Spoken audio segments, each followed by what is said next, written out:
안녕하세요. 경제재민촉 송혜민입니다. 교수님, 네. 우리나라는 아직 휴전 상태잖아요. 그렇죠. 그래서 국방이 굉장히 중요한데 이 국방 관련된 우리나라 기관 어떤 게 떠오르세요? 우선 국방부가 있겠고요. 네. 하지만 방위력 개선, 군수물자 조달, 방위산업 육성과 관련해서 굉장히 중요한 기관이 하나 있죠. 어딜까요? 바로 방위사업청이라는 네, 것입니다. 맞습니다. 국가 안보의 중요한 산업을 담당하는 방위사업청이 있죠. 오늘 경제재민촉에서는 우리 국민이 안전하고 행복할 수 있도록 방위산업의 경쟁력을 강화하는 방위사업청 강은호 청장님 모셨습니다. 청장님 안녕하세요. 예, 안녕하세요.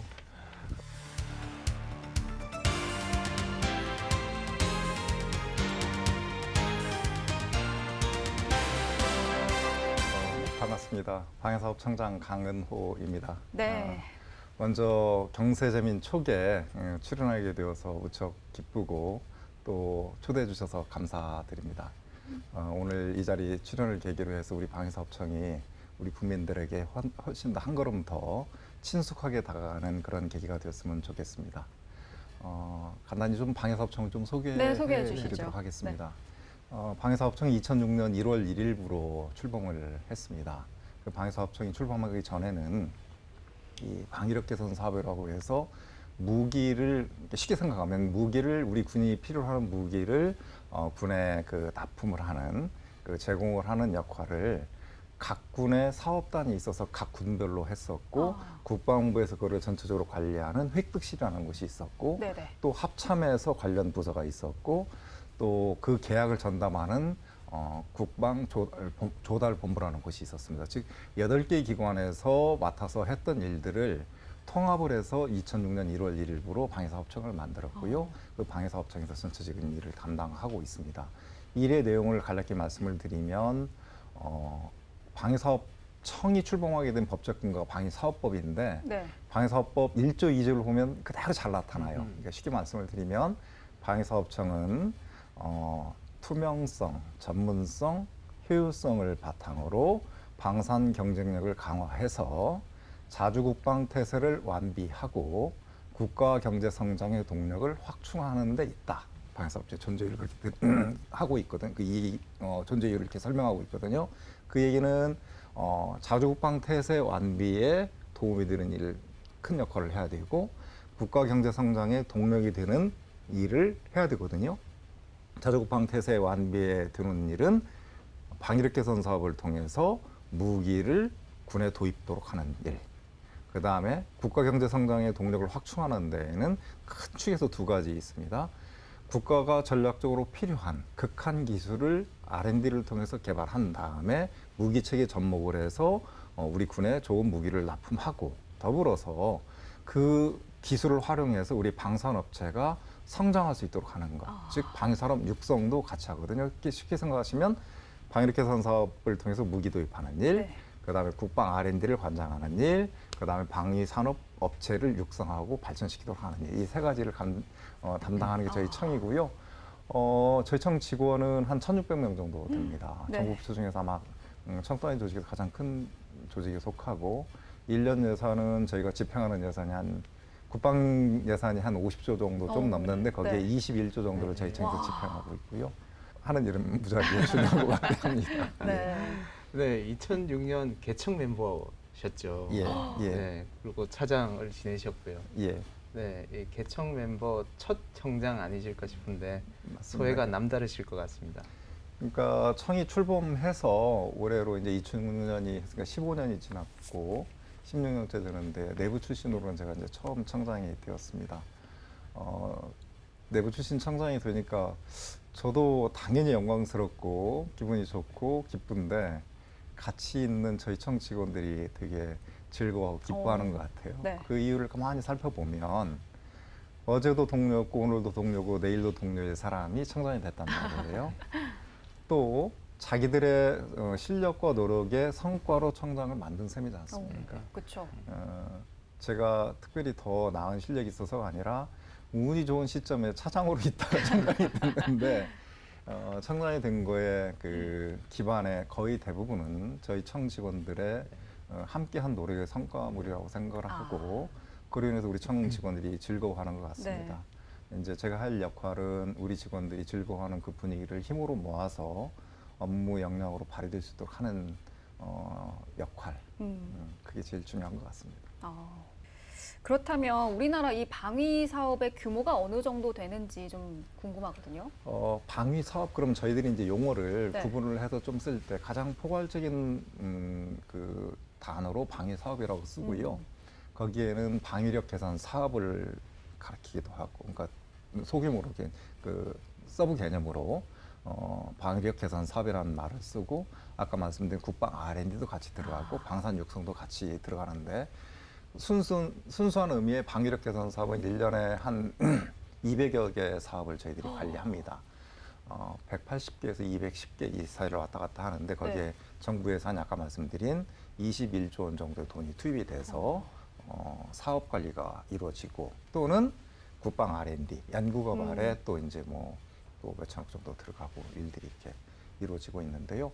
또 방산 육성이라는 측면에서 보면 방산업체는 우리나라가 법으로 지정된 방산업체는 현재는 이제 87개인데, 그게 이제 87개에서 90개 왔다 갔다 하는데, 그거는 1차 저희하고 직접 계약하는 업체들이고, 거기에 2차, 3차, 4차 협력업체까지 따지면 2차, 3차만 따지더라도 한 2, 3천 개는 될 것 같은데요. 예. 와.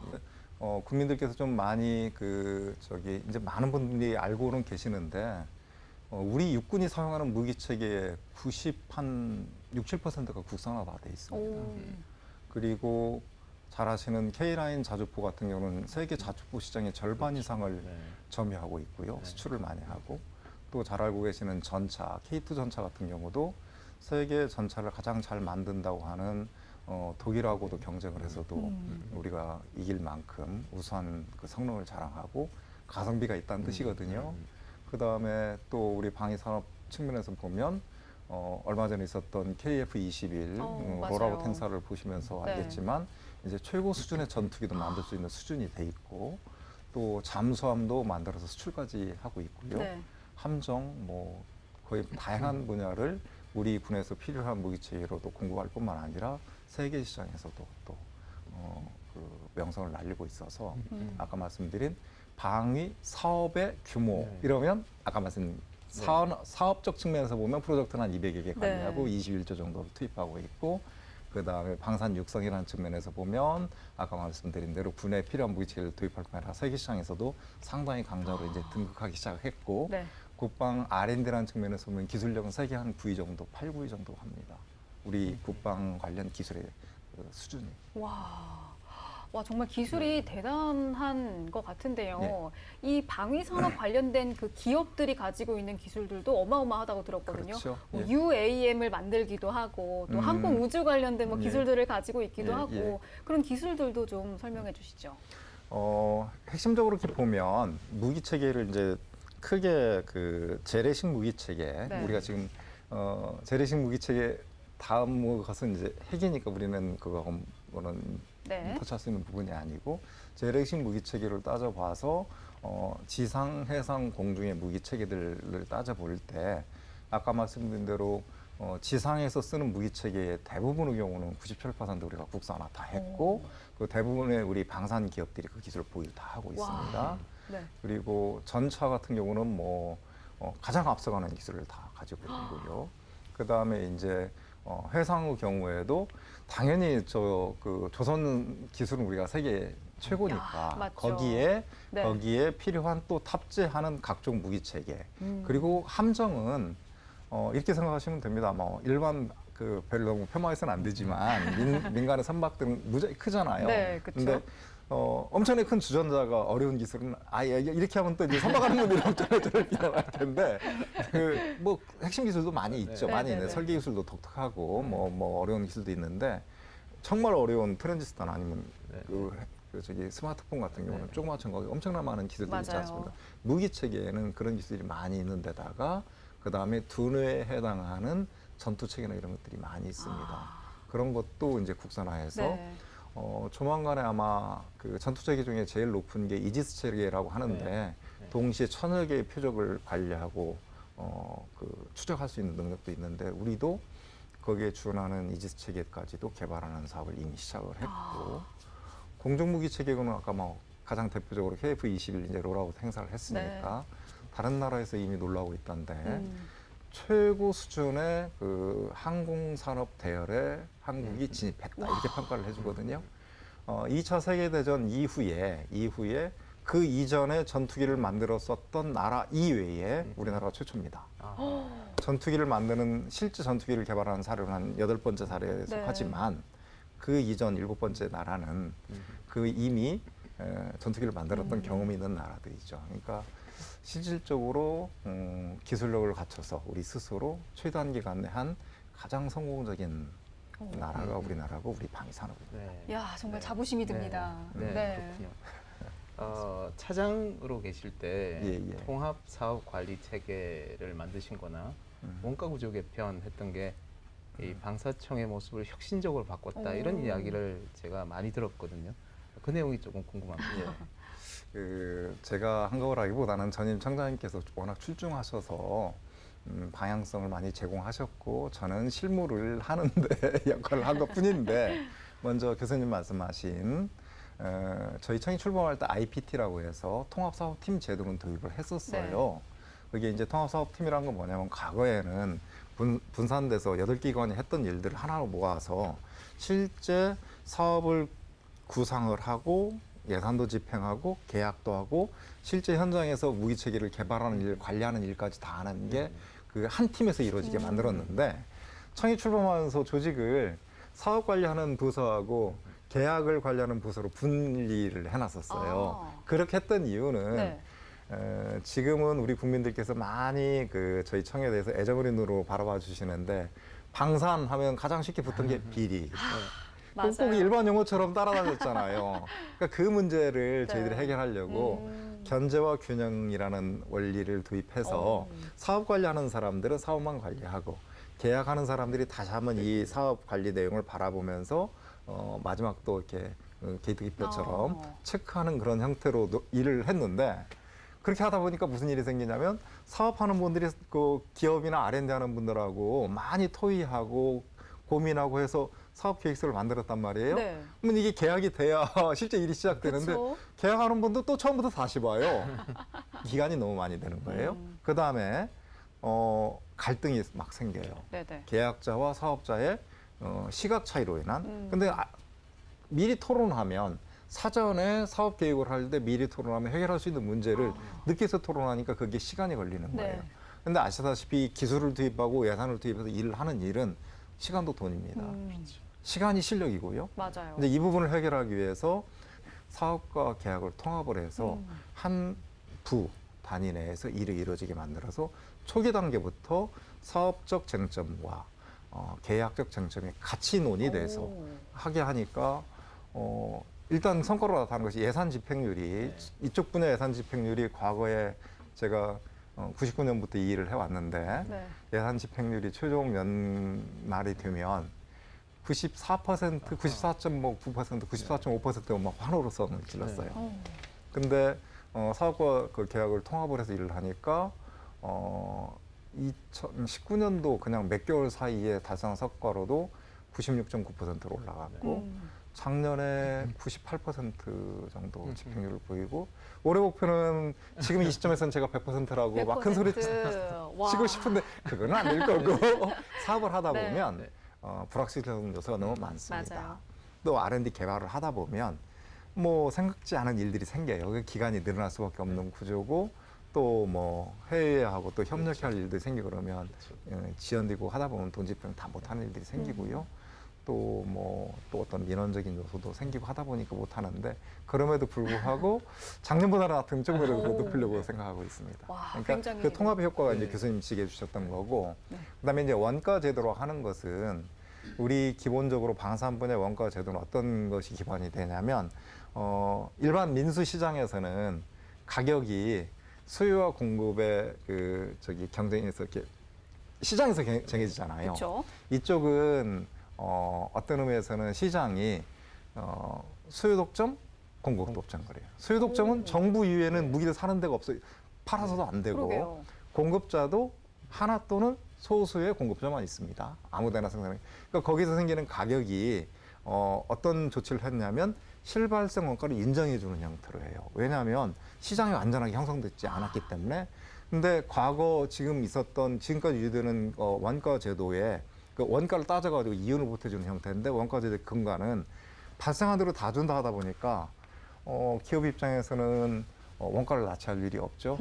원가가 높아져 갚는 이윤율을 높고 네. 그런 부분도 있는 데다가 기업이 원가를 낮추면 정부가 무슨 일을 했냐면 거래 실력가다 해서 향후에 그 가격을 떨어뜨린 네. 가격으로 사버려요. 아. 그러면 기업의 혁신의 성과물을 정부가 뺏어버리는 겁니다. 아니면 기업의 혁신을 유도하지 아니하는 네. 제도를 유지했던 거고요. 근데 이거를 근본적인 틀을 바꿔서 방산업계 분야마다 발생하는 평균 원가에다가 이윤을 준다. 붙여서. 그러면 네. 혁신의 성과물은 기업이 가져가면 됩니다. 실수를 해서 기간이 늘어나면 책임지시고 네. 그럼 책임지시고 그렇다고 해서 이 표준 원가 제도나 이런 그 표준 사람이 투입된 걸 공수라고 하는데 표준 공수나 거기에 드는 노임 단가나 이런 부분을 적정선으로 설립을 해서 책정을 해서 기업의 혁신을 유도하고 혁신의 성과물은 기업으로 다시 돌아가서 그것이 기업 발전과 재투자로 이어지게 할수록 하려는 제도가 이제 교수님 말씀하신 네. 원가제도 혁신이 작년에 말해서 지금 이제 올해부터는 시범적으로 운영을 하고 있고 약 5년간의 시범 기간을 거친 다음에 전면적으로 시행하려고 지금 하고 네. 있습니다. 올해 2월부터 방위산업발전법이 시행이 예, 됐잖아요. 예. 어떤 내용인지 실제로 어떤 발전들을 가지고 올 수 있을지 궁금하거든요. 상위산업 발전 및 지원에 관한 법률은 음. 그전에 있었던 법률의 규제적인 요소보다는 그렇게 일동으로 되기 위한 지원적 요소, 네. 격려하는 요소를 담았던 겁니다. 네네. 일테면 가장 대표적으로 국가정책사업 지정을 할 수 있도록 했습니다. 국가정책사업을 지정하면 대규모 사업이나 어려운 기술을 개발하는 사업이면 그 사업이면 방산업체가 맡아서도 제일 큰 부담이 계약 기간을 못 내면 지체상금을 매겼어요. 그 지체상금이 어떤 경우는 사업비 반을 지체상금을 때릴 수 있어요. 네. 그러면 이윤이 없지 않습니까? 그런 것들을 보완하기 위해서 국가정책사업으로 지정이 되면 그 지체상금 수정계약도 쉽게 해주고 지체상금을 거의 없게 만들어준다든지 이런 식의 제도들. 네. 그 다음에 국내 방위산업을 육성하기 위해서 부품 국산화나 뭐 이런 것들을 훨씬 더 권장하고 거기에 관한 다양한 지원 제도를 그 법에 담았습니다. 정말 발전에 큰 네. 도움이 될 것 같아요. 그럴 것 같은데요. 아마 이거하고 아까 말씀드린 국방과학기술혁신촉진법 두 개 법이 있는데 이 네. 두 개 법이 올해 2월과 4월에 시행되기 시작했는데 그게 결합이 되면 네. 이제는 똑똑한 2등에서 네.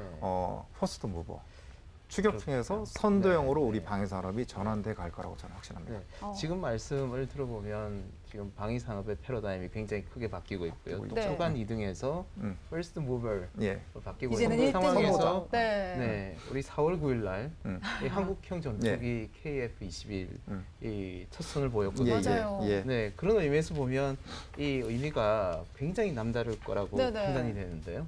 말씀 부탁드립니다. 말씀드린 대로 KF-21의 경우에는 아마 제가 그 뒤로 외신에서도 이제는 한국이 항공산업의 초인류 그룹에 이야. 진입했다라고 네. 평가해 주더라고요. 아시다시피 전투기는 초첨단 핵심 기술의 집합체입니다. 그 자체가 거기에 2014년, 15년 막 한참 우리 전 국민한테 시끄럽게 알려졌던 4개 항정 장비들, A4, 레이다 뭐 이런 것들마저도 다 국산화해서 담았거든요. 네. 그러니까 우리의 기술력을 세계의 최고 수준이라는 걸 입증한 거고 말씀드린 대로 2차 세계대전 이후에 그 전에 항공기 전투기를 만들지 못했던 만들지 않았던 나라 중에 최초로 전투기를 만드는 와, 나라가 됐다고 최초로. 하는 것. 이것이 가지고 있는 의미는 산업적인 의미에서 보면 일자리라는 측면에서도 이제 5년간 2015년부터 실제 그 개발 일을 했는데 네. 5년간 일자리만 해도 한 15,000개 이상 창출했다고 그러거든요. 근데 이것이 양산까지 가면 훨씬 더 많이 나옵니다. 2차, 3차, 4차 협력업체까지 하면 그런 일자리 창출 효과도 있을 것이고 저는 이것이 미래에 대비해서도 의미가 있는 것이 대부분의 공군 무기 체계에 유도 무기를 다 해외에서 도입했어요. 우리가 전투기를 가지고 있지 못하기 때문에 개발을 해도 장착을 못했거든요.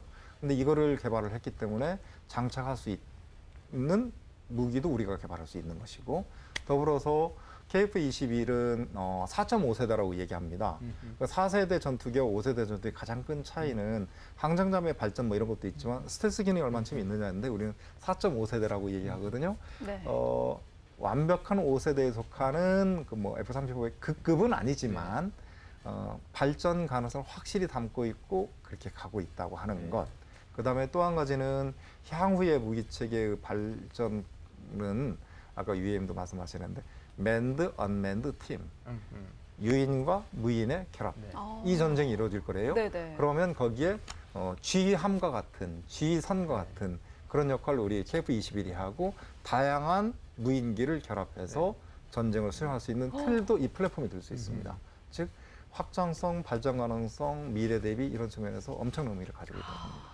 와, 정말 방위 산업이 만들어내는 경제적 파급 효과와 일자리 어마어마한 것 네, 같아요. 큰 기대가 와, 됩니다. 또 기술력도 이렇게 대단한 줄 몰랐거든요. 네, 그렇습니다. 정말 큰 깨달음을 또 얻고 갑니다. 최근 3, 4년간 국방 R&D 엄청나게 많은 부분을 투자를 해서 기술력 증진에도 많이 기여를 했고 네.